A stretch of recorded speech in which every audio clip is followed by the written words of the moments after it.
ሰላም እንደምን አላችሁ? ይህ የሰባተኛ ክፍል citizenship ዩኒት 3 ዲሞክራሲ የሚለው ዩኒታችን ነው። በዚህ ቪዲዮ የዩኒቱን ሁለተኛ ክፍል እንመማራለን። ሁለት ቶፒኮች አሉን ማለት ነው በዛሬው ዕለት። የመጀመሪያው ፎርምስ ኦፍ ዲሞክራሲ የሚል ይሆናል። ሁለተኛው ደግሞ ዋይስ ኦፍ ኤክሰርሳይሲንግ ዲሞክራሲ የሚል ይሆናል ማለት ነው። በባለፈው ክላስ የምታስታውሱ ከሆነ እንግዲህ በፓርት 1 ሁለት ቶፒኮችን ለማየት ችለን ነበረ። ሚኒንግ ኦፍ ዲሞክራሲ ወይም ዋት ኢዝ ዲሞክራሲ የሚለውንና ዲ ኦሪጂን ኦፍ ዲሞክራሲ ምን እንደሆነ ለማየት ችለን ነበር ማለት ነው። ለዚህ ዩቲዩብ ቻናል አዲስ ከሆናችሁ ላይክ፣ ሰብስክራይብ ማድረጋችሁን እንዳትረሱ። አብራችሁ ይቆዩ። መልካም ቆይታ። ስለዚህ መጀመሪያ ላይ እንግዲህ ያለን ቶፒክ ምንድነው? ፎርምስ ኦፍ ዴሞክራሲ የሚል ነገር አለን ማለት ነው። እንግዲህ የተለያዩ ፎርምስ ኦፍ ዴሞክራሲ ይኖራሉ። የመጀመሪያው ሊበራል ዴሞክራሲ ነው። ሊበራል ዴሞክራሲ ምን ማለት ነው?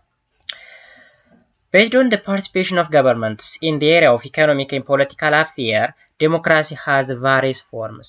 እንግዲህ ምንም መሰረት አድርጎ ነው ገቨርንመንት ወይም መንግስት በኢኮኖሚውና በፖለቲካው ጉዳይ በሚገባባቸው ወይም ፓርቲሲፔት በሚያደርግባቸው ወይም በሚሳተፍባቸው ሁኔታዎችን መሰረት በማድረግ የተለያዩ የዲሞክራሲ አይነቶች ወይም ፎርሞች አሉ ይላል። የመጀመሪያው ምንድነው? ሊበራል ዲሞክራሲ ነው። ሊበራል ዲሞክራሲ Liberal democracy is a type of democracy that discourages government intervention in the society's economic affairs. አይታችኋል። በሊበራል ዲሞክራሲ ጊዜ መንግስት በሶሳይቲ ኢኮኖሚክ ዘርፍ ወይም ጉዳይ ጣልቃ አይገባም ማለት ነው። ምን ማለት ነው? The role of government in the economic sphere of the people's life is very minimal. አይታችኋል። በኢኮኖሚክ ዘርፉ መንግስት ጣልቃ የመግባት አቅሙ በጣም ዝቅተኛ ነው። very minimal ይላል።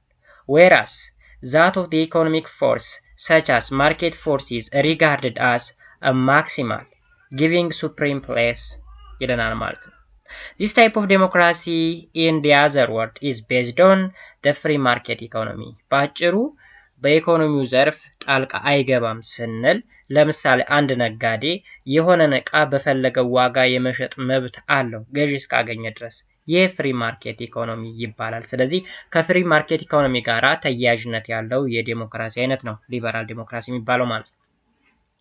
This implies that a state's role is limited to maintaining order and providing a bare minimum of general and coordinating regulation. ባጭሩ እዚህ ጋር የመንግስት ተግባር ምንድነው ካል ደህንነትን ማስጠበቅ ነው። ኦኬ ሩል ኤንድ ኦርደር ወይም ህግና ስርዓትን ማስጠበቅ ስርዓት ማስያዝ እንጂ ይሄንን ነገር በዚህ ዋጋ ሽጡት ይሄን እንደዚህ አድርጉ እያለ ጣልቃ የመግባት ምንም አይነት መብት የለውም ማለት ነው በዚህ አይነት የዲሞክራሲ አይነት። Okay, well, the state creates a framework within which thus economic force can play their own role of balancing opposing force. From this, one can deduce that the central idea of liberal democracy is individual political and legal equality, but not economic equality. አይታችኋል። በሊበራል ዲሞክራሲ ሁኔታ ላይ ወይም ጉዳይ ላይ ስናወራ እያንዳንዱ ኢንዲቪጁዋል ወይም አንድ የፖለቲካ ሰው ከሌላኛው ፖለቲካ ሰው ጋራ ኢኳል ራይት አለው ማለት ነው እንጂ የኢኮኖሚክ እኩልነት ወይም የኢኮኖሚያዊ እኩልነት ጋራ ጣልቃ አይገባም ማለት ነው። Somebody may have a millions and somebody may have hundreds. የሆነ ሰው መቶዎች የሚቆጠሩ ገንዘቦች ሊኖሩት ይችላሉ። አንደኛው ደግሞ በሚሊዮን የሚቆጠር ገንዘብ ሊኖረው ይችላል። ስለዚህ አንደኛው ለምን ሚሊዮን ኖረው ያኛው ለምን መቶ ብቻ ኖረው ብሎ ጣልቃ አይገባም ማለት ነው። ስለዚህ በማርኬቱ ዙሪያ ምን አይልም ጣልቃ አይገባም ማለት ነው መንግስት በእንደዚህ አይነት የዲሞክራሲ ስርዓት። Individual economic equality has nothing to do with liberal democracy, which is concerned with a political liberty and legal equality. ስለዚህ እዚህ አይነት ዲሞክራሲ ላይ ፖለቲካል ኢኳሊቲ ነው ያለው፣ ሌጋል ኢኳሊቲ ነው ያለው። በህግ አግባብ ሁሉም ሰው እኩል መሆኑን በፖለቲካም የፖለቲካ ላይብሪቲ ወይም የፖለቲካ ነጻነት ወይም የፖለቲካ እኩልነት አንዱ ፓርቲ ከሌላው ፓርቲ ጋር እኩል መሆኑን ጋር ነው ትኩረት የሚሰጡ የአይነት የዲሞክራሲ አይነት እንጂ በኢኮኖሚክ ዘርፍ ገብቶ የሚፈተፈትበት ምንም አይነት ጉዳይ የለው። From this vantage point, it is sometimes referred to as the capitalist democracy ተብሎ ይጠራል። አይታችኋል። ሊበራል ዴሞክራሲ also known as capitalist democracy ብለን ልንጠራው እንችላለን። which is practiced by the majority of the western country. ዌስተርን ካንትሪ የምንላቸው አውሮፓና አሜሪካ ናቸው። ሁለቱ ሀገሮች ፕራክቲስ የሚያደርጉት የዲሞክራሲ አይነት ነው። ካፒታሊስት ዲሞክራሲ ወይም ሊበራል ዲሞክራሲ ማለት ነው። So we have to remember those points. Liberal democracy is the type of democracy whereby government that adopt such type of democracy usually do not intervene in the economic and social sector. በአጭሩ በእንደዚህ አይነት የዲሞክራሲ አይነት ወይም በሊበራል ዲሞክራሲ ውስጥ መንግስት በኢኮኖሚው እና በሶሻል ሴክተሩ ጣልቃ መግባት አይችልም። Government that practice such a democracy encourage private sectors and free market system. በአጭሩ በእንደዚህ አይነት የዲሞክራሲ ስርዓት ውስጥ መንግስት ፕራይቬት ሴክተሮች እንዲያድጉ እንዲስፋፉ ፍሪ ማርኬት ኢኮኖሚ እንዲኖር ያበረታታል እንጂ ገብቶ የሚፈተፍትበት ወይም ጣልቃ የሚገባበት ምንም አይነት ጉዳይ እንደሌለ ይነግረናል። So this is all about the liberal democracy. Okay, liberal democracy ይህን ይመስላል። Okay, fine. Next, the social democracy. Social democracy ምን ይላል? Government that advance social democracy gives more priority for the economic and social affair. አይታችኋል። በእንደዚህ አይነት የዲሞክራሲ አይነት መንግስት ልዩ ትኩረት የሚሰጠው ወይም ፕራዮሪቲ የሚሰጠው ለምንድን ነው? ለኢኮኖሚውና ለሶሻል አፌር ወይም ጉዳይ ነው። በማህበራዊ ጉዳይና በኢኮኖሚ ጉዳይ ላይ ጣልቃ ይገባል መንግስት። ሶሻል ዴሞክራሲ goal is to achieve equality and classless society through a reform under the guise of the capitalism. አይታችኋል። እዚህ ጋር ተመልከቱ። በእንደዚህ አይነት የዲሞክራሲ አይነት ክላስለስ የሆነ ሶሳይቲ ያ ማለት ግማሹ ሀብታም ግማሹ ድሃ ግማሹ መካከለኛ የሚባል ነገር እንዳይኖር ሁሉም እኩል የሆነ ኢኮኖሚክ ሌቭል እንዲኖረው የሚሰራ የዲሞክራሲ አይነት ነው። ባጭሩ ኢኮኖሚክ ኢኳሊቲ ሶሻል ኢኳሊቲ እንዲኖር የሚያደርግ የዲሞክራሲ ስርዓት ነው ማለት ነው ሶሻል ዲሞክራሲ። In this case, it acknowledges that an individual's background, ability, effort, and so on shapes his or her way of life. As a result, this is to ensure that everyone has the opportunity to fully use his or her ability ይላል እዚህ ጋር። በዚህ አይነት የዲሞክራሲ ስርዓት እንግዲህ ማንኛውም ሰው የራሱ የሆነ ባክግራውንድ አለው፣ የራሱ የሆነ ኤቢሊቲ አለው፣ የራሱ የሆነ ኤፈርት አለው እና የመሳሰሉ ነገሮች አሉት ማለት ነው። ሶ እነዚህን ኤፈርቶችን፣ አቢሊቲዎችን፣ ባክግራውንዶችን ተጠቅሞ ኦኬ ያለውን ኃይሉን ወይም አቅሙን አሟጦ የመስራት እና የመጠቀም ኦፖርቹኒቲ ወይም ፉል ኦፖርቹኒቲ አለው ይላል። To put it another way, social democracy advocate for social justice and economic empowerment for the poor. አይታችኋል። ሶሻል ዴሞክራሲ ዋና አላማው ሶሻል ጀስቲስ እንዲኖር ወይም የማህበራዊ ፍትሃዊነት ወይም ማህበረሰቡ ሁሉም በኩል አይን እንዲታይ፣ ከዛ በተጨማሪ ደግሞ ፑር የሚባሉ ወይም ድሃ የሚባሉት ማህበረሰቦች በኢኮኖሚ እንዲነቃቁ ወይም ከድህነት ወለል ወጥተው ሀብታም ከሆኑ ሰዎች ጋር እኩል እንዲታዩ የሚያደርግ የዲሞክራሲ አይነት ነው። ኦኬ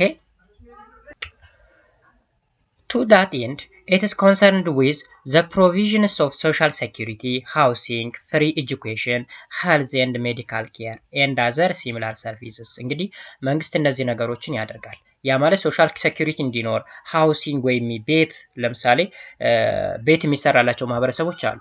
ቤት የሚሰራ ስላቸው የጋራ መኖሪያ ቤት ምናምን የሚባለው እሱ ነገር ፍሪ ኤጁኬሽን ወይም ነፃ የትምህርት እድል ለምሳሌ ኢትዮጵያ ውስጥ አብዛኛው ወደ ገጠሩ አካባቢ ብትሄዱ ከፕራይቬት ስኩል ውጭ ያሉት ፍሪ ኤጁኬሽን ነው የሚሰጠው። ጤናን በተመለከተ ሜዲካል ኬርን በተመለከተ እነዚህን ሰርቪሶች በሙሉ መንግስት ይሰጣል ማለት ነው። በአጭሩ ሶሻል ዴሞክራሲ የምንለው የዴሞክራሲ አይነት ሲሆን መንግስት በሶሻል ዘርፉና በኢኮኖሚክ ዘርፉ በከፍተኛ ሁኔታ ጣልቃ ይገባል ማለት ነው። ኦኬ so we have to remember this point. Social democracy is a type of democracy whereby governments that adopt such a democracy usually intervene in the economic and social affair. በአጭሩ መንግስት በኢኮኖሚክ እና በሶሻል ጉዳይ ወይም በማህበራዊ ጉዳይ ጣልቃ የሚገባበት የዲሞክራሲ አይነት ነው ሶሻል ዲሞክራሲ የምንለው ማለት ነው። I hope it is very clear. ኦኬ እንግዲህ እነዚህን ይመስላሉ ፎርምስ ኦፍ ዲሞክራሲ ያልናቸው ሊበራል እና ሶሻል ብለን በዋናነት ያ ማለት ሊበራል ስንል ከካፒታሊዝም ጋር የሚገናኝ ነው። ሶሻል ስንል ደግሞ ከኮማንድ ኢኮኖሚ ወይም ከሶሻሊዝም አይዲዮሎጂ ጋር የሚገናኝ የዲሞክራሲ አይነት ነው ማለት ነው። Now let us proceed to the second topic which is 3.4 በሉት ይሄንን 3.4 ways of exercising democracy. ዴሞክራሲ እንዴት አድርገን ነው ኤክሰርሳይዝ የምናደርገው? ሶ ዋት አር the ways to exercise democracy? Okay, based on the participation of citizens in the democratic process, there are two ways of exercising democracy. These are direct or pure and indirect representative democracy. ተመልከቱ ሲቲዝኖች እንግዲህ ቀደም ላይ ፎርምስ ኦፍ ዲሞክራሲ ስንል የነበረው ጀስት መንግስት በኢኮኖሚኩና በሶሻሉ ጉዳይ በምን ዋይ ነው ጣልቃ የሚገባው ወይም እንዴት ነው ሁኔታው የሚለውን ለማየት ያክል ነው ሊበራል እና ሶሻል ብለን የከፈል ነው። አሁን ላይ ደግሞ ሲቲዝን ወይም ዜጎች በዲሞክራቲክ ፕሮሰስ ውስጥ እንዴት ነው ኤክሰርሳይዝ የሚያደርጉት ወይም እንዴት ነው ፓርቲሲፔት የሚያደርጉት የሚለውን ነገር ስናይ ሁለት አይነት ዋዮች ወይም መንገዶች አሉ። የመጀመሪያው ቀጥተኛ ወይም ፒውር ወይም ዳይሬክት ነው። ሁለተኛው ቀጥተኛ ወይም የተወካይ ወይም ሪፕሬዘንታቲቭ ዴሞክራሲ እንለዋለን ማለት ነው። So let us each one by one. The first one is direct democracy. Direct democracy ማለት ነው። Well, direct democracy, also known as pure democracy, is a form of democracy in which all adult citizens can participate in the decision making without the interventions of the elected official. ተመልከቱ እዚህ የተሰመረባትን ፖይንት ያት all adult citizens ስንል የመመረጥ መብት ያለበት ወይም የሚወሰንበት እድሜ አለ። የመመረጥ መብት ለምሳሌ 18 ዓመት፣ የመመረጥ መብት ደግሞ 21 ዓመት ሲሞላን ነው። ስለዚህ ከ18 ዓመት በላይ ከሆነን በፖለቲካው ዘርፍ ፓርቲሲፔት የማድረግ መብት አለን። ስለዚህ አዳልት ከሆነ በኋላ ነው ማለት ነው። ኦልድ ኤጅ ወይም በጣም ሽማግሌ ከሆኑ ደግሞ እዚህ ጋር ፓርቲሲፔት ማድረግ አቅሙ ስለማይኖራቸው ነው ኦንሊ አዳልት ብሎ እዚህ ጋር የመረጣቸው ማለት ነው። ሶ እነዚህ ሰዎች አዳልት ሲቲዝን ካን ፓርቲሲፔት ኢን አ ዲሲዥን ሜኪንግ ዊዝ out the intervention of elected officials ሲል የተመረጡ ኦፊሻሎች ወይም ባለስልጣናቶች ጣልቃ በማይገቡበት ወይም እነሱ ተጽዕኖ በማያሳድሩበት ሁኔታ ወጣቱ ማህበረሰብ ወይም ወጣቱ ዜጋ ፓርቲሲፔት የማድረግ ወይም ዲሲዥን ሜድ የማድረግ ውሳኔዎችን የመወሰን መብት ሲኖረው that is direct democracy እንለዋለን። እንግዲህ ቀጥታ በሆነ ወይ ነው። This belief is based on this belief is based on every citizen over a certain age have the right to attend a political meeting, vote on the issue being discussed, and accept the majority decision if such a vote results in the law being passed that you as individual did not support ይላል። ባጭሩ እንግዲህ በፖለቲካል ጉዳዮች ላይ ሚቲንግ ሊሆን ይችላል or assembly ሊሆን ይችላል or voting ሊሆን ይችላል or major decision making ሊሆን ይችላል። በዛ ጉዳይ ፓርቲሲፔት ለማድረግ ማንኛውም ሰው አይፈቀድለትም። የእድሜ ገደብ አለው ብያቸዋለሁ። 18 እና ከዛ በላይ ፓርቲሲፔት የምናደርገው ለመምረጥ፣ 21 ዓመትና ከዛ በላይ ለመመረጥም ስለዚህ እድሜ ምን አለው ገደብ አለው ማለት ነው። ስለዚህ በዚህ ወይ ግን ቀጥተኛ በሆነ ወይ ነው የምናደርገው። Parts of this belief is that everyone has the right to run for political office if they so desired. ማንኛውም ሰው በፖለቲካ ጉዳይ ፍላጎት ካለው ምን ማድረግ ይችላል? ፓርቲሲፔት ማድረግ ይችላል፣ መሳተፍ ይችላል ማለት ነው። For example, in class you may directly elect your class representative. This is a possible one form of direct democracy. ለምሳሌ ክላሳችሁ ውስጥ አንድ ተወካይ ትመርጣላችኋል or somehow አለቃ የምትሉት ማለት ነው። ስለዚህ እሱን ስትመርጡ ዳይሬክት በሆነ ወይ እጃችሁን አውጥታችሁ ምናምን ነው። ምንም አይነት ተወካይ ሳትመርጡ ራሳችሁ የምትመርጡበት ወይ that is direct. እኔ መሪዬን ራሴ የምመርጠው ከሆነ that is called direct democracy እንለዋለን ማለት ነው። I hope it is very clear. ስለዚህ ዳይሬክት ዴሞክራሲ also known as pure democracy ይባላል። ሰዎች በራሳቸው ማንም ሳይወከልላቸው የሚመራቸውን አካል በቀጥታ መምረጥ ሲችሉ that is called direct or pure democracy እንለዋለን ማለት ነው። ለምሳሌ እንስል እንደምታዩት students elect their class representative directly አይታችኋል። እነዚህ አስመራጭናቸው ታች ያሉት እዚህ ጋር ደግሞ መራጮች ናቸው ማለት ነው። The difficulties associated with direct democracy are so now. difficulty ማለት ወይም አስቸጋሪ ሁኔታዎችም አሉት በዳይሬክት ዴሞክራሲ ጊዜ። When a nation's people are unable to gather to make decision direct forms of democracy are incapable of representatives. However, there are some areas where they can supplement democracy. Direct democracy can be implemented through a local communities, a school and citizen association, where it can be discussed and voted ኮሌክቲቭሊ ይላል። በአጭሩ ዳይሬክት ስንል እንግዲህ ሰዎች በተገኙበት ሊሆን ይችላል፣ መራጩ አካል በተገኘበት ሊሆን ይችላል። ኦር ለምሳሌ አሜሪካን ሀገር የሚካሄደው ምርጫ ዳይሬክት ነው። ቀጥታ ፕሬዚዳንታቸውን ነው ቀጥታ የሚመርጡት። ስለዚህ ቮት የሚያደርጉበት የራሳቸው ወረቀት ምናምን የሚያስገቡበት ቦታ አለ፣ ያስገባሉ። ግን አንዳንዴ ምን ሊሆን ይችላል? ዲፊካልቲዎች ሊፈጠሩ ይችላሉ። ኦኬ እነዚህ ዲፊካልቲዎች ምንድናቸው? ቀለል ባለው ወይ ልንገራችሁ። ለምሳሌ በፖለቲካ ጉዳይ ሰዎች የሆነ ነገር ወሰኑ፣ ተሰብስበው ላይሆን ይችላል። እንግዲህ ሰፊ ሀገር ከሆነ እና ዳይሬክት የሆነ ምርጫ እያካሄዱ ከሆነ ሁሉም ሰዎች በአንድ ላይ መገናኘት አይችሉም፣ ብዙ ስለሚሆኑ ማለት ነው። ስለዚህ የሰዎችን ሀሳብ የሚያቀርብ ተወካይ ያስፈልጋቸዋል ማለት ነው፣ ወይም ሪፕሬዘንታቲቭ። ለምሳሌ እንበልና እኛ ሀገር ላይ ኢትዮጵያ ውስጥ ኢንዳይሬክት የሆነ ዲሞክራሲ ነው የሚካሄደው። ግን ዳይሬክት ነው ብንል ለምሳሌ በየቦታው ህዝቡ መሪውን እየመረጠ ነው እንበል እና ህዝቡ መወያየት ቢያስፈልገው አንድ ቦታ ላይ ተገናኝቶ መወያየት አይችልም፣ ቢኮዝ ብዙ ህዝብ ነው። ስለዚህ እነዛን ህዝቦች ወክሎ የሚመጣ አንዳንድ ተወካይ በየቦታው ይመረጥና የተወከሉት ውይይት እንዲያደርጉ ይፈለጋል ማለት ነው። ስለዚህ ዳይሬክት ሳይሆን ኢንዳይሬክት ሆነ ማለት ነው። ሶ በዳይሬክት ዴሞክራሲ ጊዜ ሰዎች ወይም መራጩ ማህበረሰብ አንድ ላይ ተገናኝቶ ኦኬ እዚህ ጋር ለምሳሌ አናብል ቱጌዘር ይላል ቱ ሜክ ዲሲሽን፣ በአንድ ላይ ተገናኝቶ ዲሲሽን መፍጠር አይችልም ወይም ውሳኔ መወሰን አይችልም። ራዘር ምን ያስፈልገዋል? ተወካይ ማለት ነው። ተወካይ ተወክሎ የተወሰኑ ሰዎች በየቦታው ተመርጠው አንድ ቦታ ተሰብስበው ውሳኔ ይወስናሉ ማለት ነው። ሶ ዳይሬክት ዴሞክራሲ ካን ቢ ኢምፕሊመንትድ ስሩ አ ሎካል ኮሚኒቲ ስኩል ሲቲዝን አሶሺዬትድ ምናምን ይላል። ትምህርት ቤቶች ላይ ሊካሄድ ይችላል፣ ኮሚኒቲዎች ላይ ሊካሄድ ይችላል ምናምን ነገር። ስለዚህ ዳይሬክት ዴሞክራሲን በዚህ ወይ ትረዱልኛላችሁ ማለት ነው ጋይስ። ኦኬ ዘ ሪፍረንደም፣ ለምሳሌ ሪፍረንደም ህዝበ ውሳኔ ማለት ነው is a procedure that most constitution invention for the direct constitution of all citizen consultation of all citizen ይላል።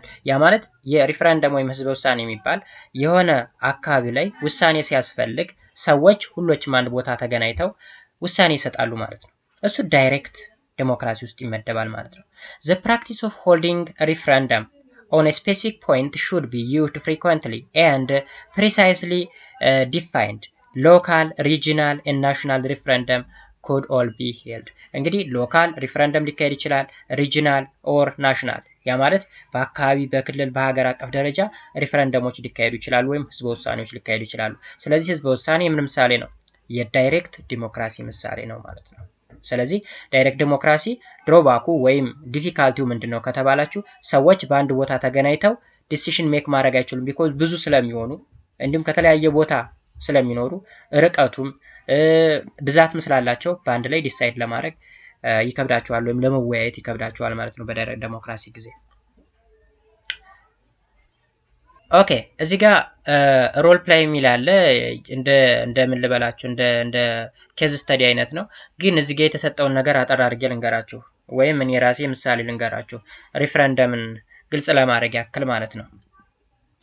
ሪፈረንደምን ግልጽ ለማድረግ ያክል ለምሳሌ አሁን ላይ በየቦታው ስፔሻሊ ደቡብ አካባቢ ላይ ብዙ ብሔሮች አሉ።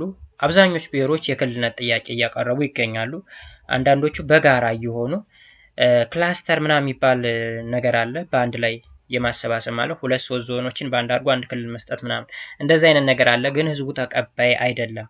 ሶ ህዝቦቹ ሪፈረንደም እንዲያደርጉ ቢፈለግ ኦኬ ስለዚህ በሪፈረንደም ክልል የመሆን መብት አገኙ ማለት ነው።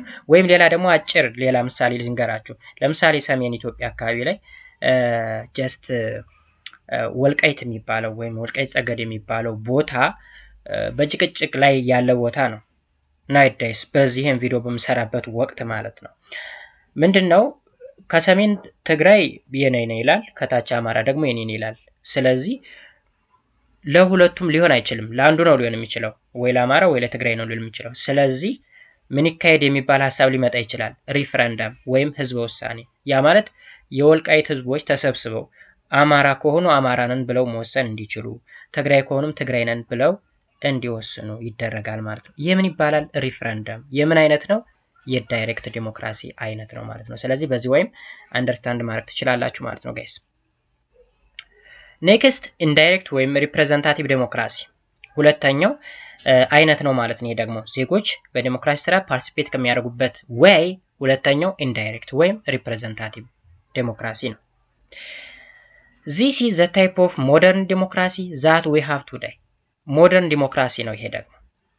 A representative democracy is one in which citizens of the country elect representatives to make decision on their behalf. አይታችኋል?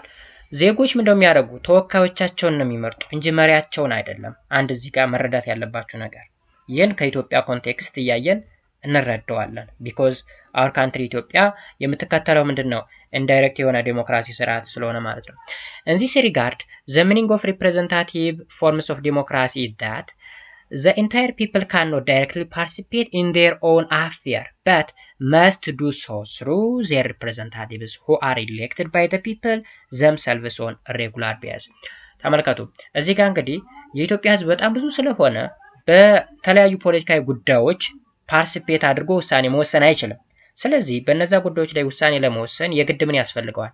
ተወካይ። እሱን ወክሎ ውሳኔዎችን የሚወስንለት ሰው ያስፈልገዋል። ያንን ይመርጣል ማለት ነው። ኦኬ in Ethiopia, for example, every 5 years, the people have the opportunity to elect those they want to represent them in the parliament. ተመልከቱ ኢትዮጵያ ውስጥ ለምሳሌ ብትወስዱ በየ5 ዓመቱ ህዝቡ ተወካዮችን ለፓርላማ መርጦ ያቀርባል ማለት ነው። Parliamentarians meet in the House of People Representative to discuss issues and pass bill that becomes Ethiopia law. እንግዲህ ፓርላማ ውስጥ የሆነ ጊዜ ኢንተርቫል አለ። ፓርላማ ውስጥ ያሉ የህዝብ ተወካዮች በየጊዜው የህዝቡን ኢሹ እያነሱ ሲወያዩ ትሰማላችሁ። የህዝብ ተወካዮች ምክር ቤት ላይ ማለት ነው። ኦኬ እዚህ አካባቢ ላይ እንደዚህ ሆኗል እንደዚህ እያለ የየራሱን ህዝቦች ጥያቄና ችግር እያነሳ ይወያያል ማለት ነው። ስለዚህ ያ ሰው ፓርላማ ላይ ወጥቶ ጥያቄ ሲያቀርብ የሱን ጥያቄ ሳይሆን የወከሉትን ህዝቦች ጥያቄ ነው የሚያቀርበው ማለት ነው። each elected parliamentarian in the House of People representative represents all citizen. እንግዲህ እያንዳንዱ የተወከለ ፓርላማ ውስጥ ያለ ሰው ሁሉንም ሲቲዝን ይወክላል ተብሎ ነው የተመረጠው ማለት ነው። ለምሳሌ የሆነ አካባቢ ላይ እንበልና አዲስ አበባ ላይ የሆነ ኤሪያ ላይ አንድ ሰው የዛን አካባቢ ኢሹ ይፈታል ብለው ዜጎቹ እዛ አካባቢ ያሉ ዜጎች መርጠው ፓርላማ ውስጥ አስቀምጠውታል። ስለዚህ ጥያቄ ሲኖራቸው ለሱ ነው ሪፖርት የሚያደርጉ። እሱ ደግሞ አጠቃላይ ለመንግስት ምን ያደርጋል? ሪፖርት ያደርግና ኢሹ እንዲፈታ ያደርጋል ማለት ነው። The responsibility of participating in the lawmaking was delegated to the parliamentarian by the voter. In this case, leaders must maintain some levels of contact with voter in order to remain in power. እዚህ ጋር ተመልከቱ። በፓርላመንታሪያን ሲስተም ኦፍ ገቨርንመንት ወይም ፓርላመንት ላይ የቀረቡ ሰዎች ወይም የተመረጡ ሰዎች ህግ የሚሰሩ ወይም ህግ አውጭ ናቸው። they are lawmakers. ኦኬ ሎሜከር ናቸው። ከዛ እንደነገርኳችሁ የወከሉትን ህዝብ ጥያቄ ችግር ወይም ሐሳብ ያቀርባሉ ማለት ነው። ያቀርባሉ። ዜን እዚህ ጋር አንድ ነገር ማስመር ያለባችሁ the prime minister ወይም ጠቅላይ ሚኒስቴሩ ህዝብ አይደለም የሚመርጠው። ህዝብ አይደለም የሚመርጠው። ማን ነው የሚመርጠው? ፓርላማ ላይ ያሉ ተወካዮች ናቸው የሚመርጡ። ምክንያቱም እነዚህ ተወካዮች ማንን ወክለው መጥተዋል? ህዝብን። ስለዚህ ኢንዳይሬክትሊ ህዝቡ ማንን መርጧል ማለት ነው? ጠቅላይ ሚኒስቴሩን መርጧል እንደማለት ነው እንጂ ጠቅላይ ሚኒስቴሩ ራሱ ወክሎ የመጣው ህዝብ አለ። ለምሳሌ አንድ ምሳሌ እንገራችሁ። አሁን ወቅታዊ ጉዳይ ላይ አንተርሼ ለምሳሌ አሁን ይሄን ቪዲዮ በመሰራበት ሰዓት ኢትዮጵያ ውስጥ ያለው ፕራይም ሚኒስቴር አብይ ነው። ስለዚህ አብይ ወክሎት የመጣው የራሱ በሻሻ አካባቢ ወይም ጅማ አካባቢ ወክሎት የመጣው የራሱ ህዝብ አለ። ሌሎች ፓርላማ ውስጥ ያሉ ደግሞ ብዙ ሰዎች አሉ። እነዛም ወክለው የመጡት የራሳቸው ህዝብ አላቸው። እነዚህ ሰዎች የሚሰበስባቸው አፈጉባኤው አለ። የፓርላማው አፈጉባኤ ይሰበስብና ጠቅላይ ሚኒስቴር እንዲመረጥ እጅ አውጡ ብሎ ጥቆማ ይሰጣል። ልክ ለክላሳችሁ ላይ ሪፕሬዘንታቲቭ እንደምትመርጡ ማለት ነው። ስለዚህ እነዛ ተወካዮች ማን ይመርጣሉ? ጠቅላይ ሚኒስቴሩን ይመርጣሉ። ግን ህዝብ አይደለም የመረጠው፣ ህዝብ የጠቅላይ ሚኒስትር የመረጠው በምን ወይ ነው? ኢንዳይሬክት በሆነ ወይም ኢቀጥተኛ በሆነ። ምክንያቱም እነዚህ ተወካዮች ማንን ወክለው ስለመጡ? ህዝቡን ወክለው ስለመጡ ማለት ነው። ይመስለኛል ሐሳቡ ግልጽ ሆኖላችኋል። ለምሳሌ እዚህ ጋር እዩት። ይህ ፓርላማ ነው። ፓርላማ ወይም የህዝብ ተወካዮች ምክር ቤት ነው። ሃውስ ኦፍ ፒፕል ሪፕሬዘንታቲቭ ኢን ኢትዮጵያ ፓሲንግ ዲሲሽን የሆነ ውሳኔ ሲወስኑ ነው እዚህ ጋር ተሰብስበው። አሁን እነዚህ ሰዎች የሚወስኑት ውሳኔ የህዝብን ውሳኔ ነው ወይም ህዝብን ይጠቅማል ተብሎ የሚታሰበው። ሪያሊቲውን እንግዲህ እናንተ ታውቃላችሁ። ማለት እውነት እዚህ ውስጥ የተቀመጡ ሰዎች በትክክል የህዝብን ጥያቄ ይጠይቃሉ ወይም ያወያያሉ የሚለው ሞስት ኦፍ ዘ ታይም የኛ ሀገርም ወይም አፍሪካ ላይ ያለው ሪያሊቲ ይታወቃል።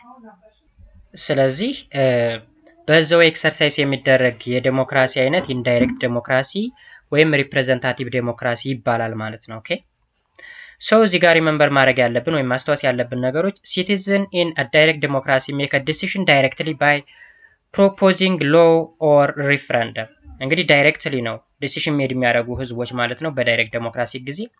አን ኢንዳይሬክት ዲሞክራሲ ኦን ዲ አዘር ሃንድ ሪሌይስ ኦን ስሞል ግሩፕስ ኦፍ ኦፊሻል ቱ ሜክ ኢምፖርታንት ዲሲዥን ኦን ደ ቢሃፍ ኦፍ ዜር ኮንሰልታንት። ባጭሩ ምንድነው በኢንዳይሬክት ጊዜ ህዝቦች ተወካዮቻቸውን ይመርጣሉ። ተወካዮች ነው ውሳኔ የሚወስንላቸው። የወከላቸው ሰው እነሱን ወክሎ ውሳኔዎችን ይወስናል ማለት ነው። ሶ ጋይስ የዛሬው ክላስ ይሄን ይመስል ነበረ። በሚቀጥለው ፕሮሲጀራል ኤንድ ሰብስታንቲቭ ዲሞክራሲ በሚል ቶፒክ ዙሪያ የምንወያይ ይሆናል ማለት ነው። እስካሁን ድረስ አብራችሁ ስለነበራችሁ በጣም አድርጌ አመሰግናለሁ። ለዚህ ዩቲዩብ ቻናል አሁንም አዲስ ከሆናችሁ ሰብስክራይብ በማድረግ ቤተሰብ እንድትሆኑ እጋብዛለሁ ማለት ነው። መልካም ጊዜ። ባይ ባይ።